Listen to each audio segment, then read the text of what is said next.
previous cast, because he was the one we carried over from the Hulu version.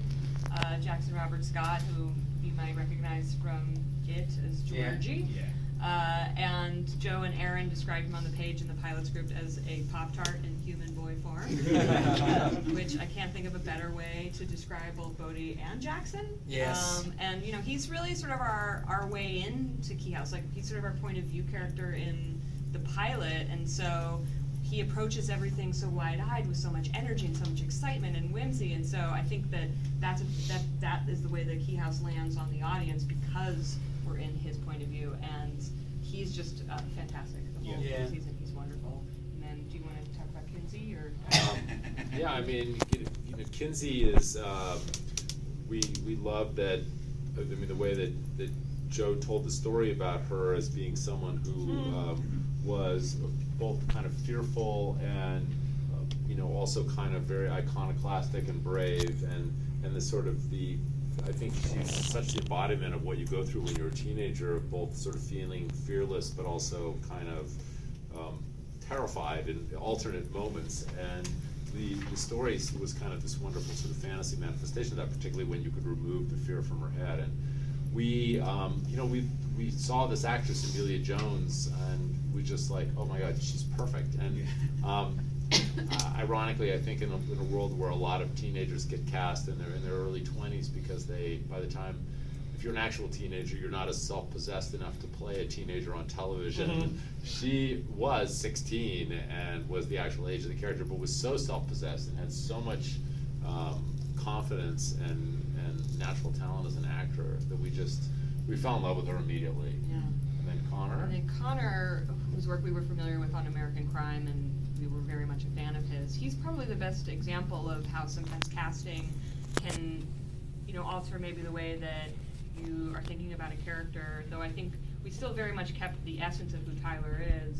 But, you know, Connor is just, he's very kind of soulful and sensitive, and so he brought that, I think, more to Tyler than maybe what was on the page. I actually saw Connor referred to, he said he is both, on the page, Tyler is thicker emotionally and physically than he is, which I thought was an interesting way and correct way of putting it. And so we wrote towards that, but I think, you know, still very much kept the essence of, you know, this teen boy who's dealing with so much guilt over believing that he is the one responsible for his father being murdered. And I believe Connor's just so fantastic. He's also going through this thing where he longs to be a teenager, Yeah. but because of the loss of his father, feels like almost like he doesn't get to continue to be that anymore. And that pushing to be an adult up front. Right. He's not ready for that yet, so And that struggle is really strong. I think too with Nina, with Darby, you know, that there's also this kind of thing where you know, she's carrying this whole family on her back. She's so loving and so wants to make things right for them. She hasn't really managed to deal with her own feelings about the loss of her husband, and you know, hasn't managed to step back and absorb her own emotional damage, and that's something that you know, plays out in a really interesting way across the course of the first season.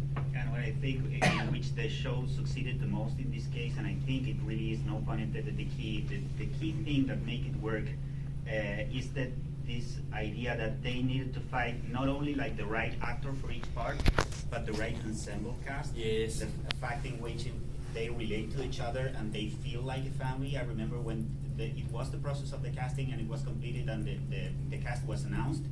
Darby posted this picture of the reading of the script for the first time in which they were all together. And they took a picture of the Locke family all together for a photograph, and I saw it, and I immediately realized they nailed it. This is it.